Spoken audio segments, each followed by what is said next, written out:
So the first thing to say is that human beings are storytelling machines. We can't help it. We just do it. It's a way for us to make sense of an ever-changing world and to really get to grips with the big issues.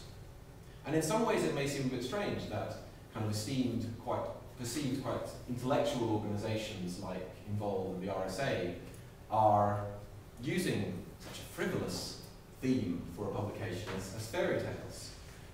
The kind of broader think tank world tends to be quite serious and solemn about these things. But I think there are three good reasons for why we've chosen to look at fairy tales. The first is that fairy tales provide inspiration. They're very inspiring. Stories inspire. The other reason is that stories can mislead. And the third reason is plain and simple, that stories are fun. So let's look at those in turn, the inspirational bit. Now, stories and myths have always had the power to inspire. They've always had the ability to kind of make us do better, dream bigger, and achieve more in life. And what's more, many of the stories that exist have an element of citizen participation. There's an element of there's often an unsung hero, the unexpected hero, the little person seemingly without power, the third son of the fairy tales, who ends up actually being the person who changes everything. I think the story about the Sword and the Stone in King Arthur is quite a good example of that. The government, the medieval government there, had huge problems. They didn't know how to solve them. They knew that they needed to pull the sword from the stone. They got all their experts in, their knights and their wizards and all the other people. They tried their best, and they failed. And in the end, it was a simple page boy at that time, who later became King Arthur, but at that time he was just a boy who managed to pull the sword from the stone.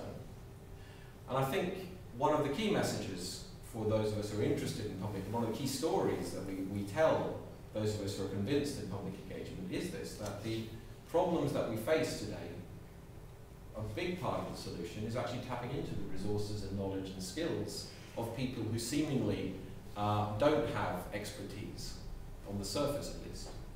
So there's definitely an element of inspiration, which is this.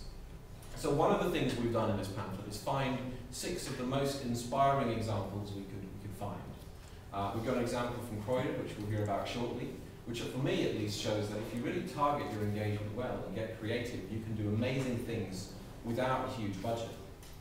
We've got an example from Estonia, where they were brave enough to devolve their participation and bring in civil society and let go of control, and as a result, they engaged with about 5% of the population. 50,000 people got involved in this process. And it's continuing, it's ongoing, and that process has inspired processes in dozens of other countries, which is involving hundreds of thousands of people. So that's an inspiring example. We've got examples from the US, where through deliberation they look at the big issues like cutting the deficit, areas where seemingly there's no common ground, there's no ability to overcome conflict, and yet with deliberation, with proper process, it is possible. We've got examples from Geraldton in Australia, where they use an incredible mix of methods, and the whole is most definitely much bigger than the sum of the parts, because they look at different engagement techniques and how they build off each other. We've got examples from Oregon, where they've actually institutionalized public engagement and deliberation. It's now part of the legal framework. And also a really interesting example from Tuscany, where deliberation, once again, is institutionalized. It's something which there's an independent participation authority which can help run processes. But also importantly, these processes aren't always instigated by government. They can also be instigated by schools, local organizations. And so it marries top-down and bottom-up participation. So stories can inspire, and part of the reason for the pamphlet is to tell inspiring stories. The second reason is that stories can mislead. We've all come across myths that are misleading and that stop people doing things, and certainly in the field of participation and engagement, we come up against them all the time. And we've identified 5 of them that we look at here. And it's important to remember that a false story is very damaging. But the best response to a false story is a true story. The facts are very important, but facts on their own don't actually, in my opinion, change the discussion, the tone of the debate. You need to take those facts and put them into a narrative structure which is compelling and convincing.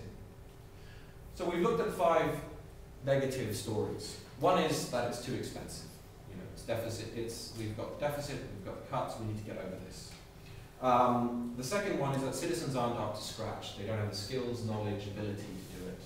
The third myth is that engagement is fine, but it only works for the easy issues. It doesn't work for the complex, difficult trade-offs that we've got coming forward.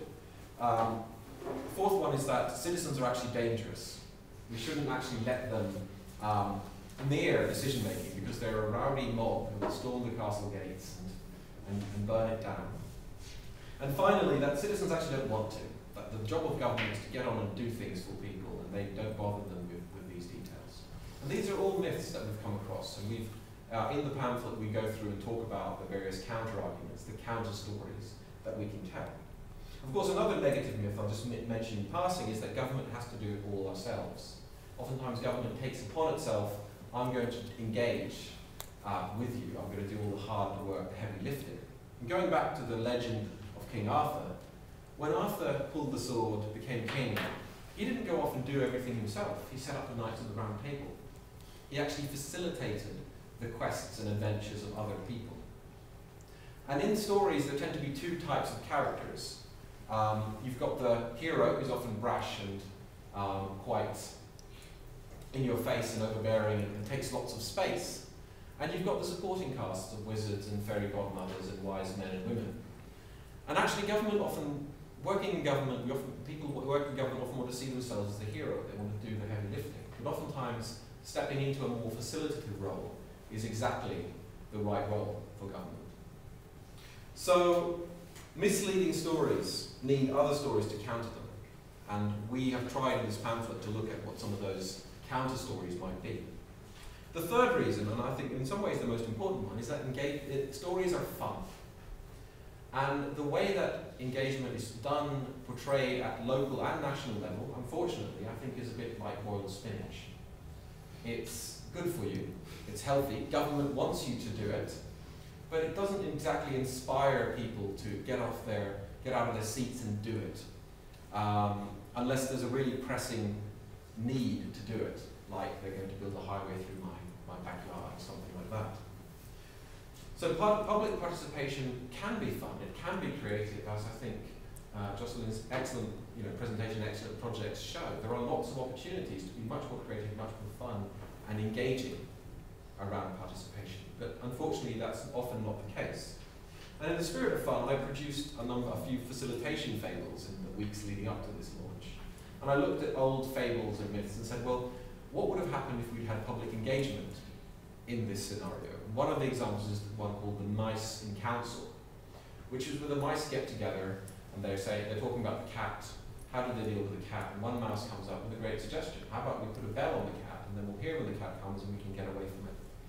And the fable ends with a wise old mouse standing up and saying, ah yes, but who's going to bell the cat?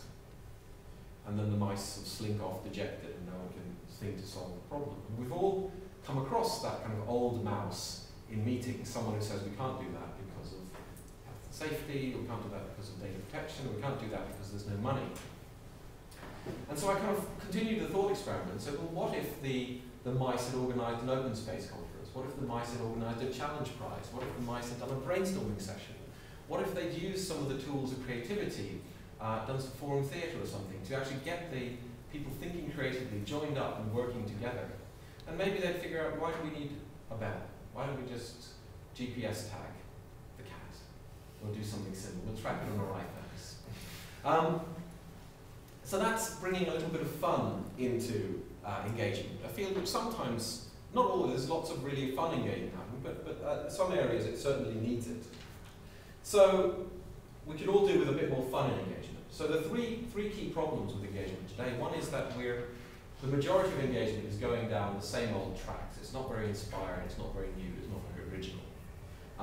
And the pamphlet hopefully provides some new examples. Second is that there are negative myths which hold people back from trying new things. And we've tried to counter those.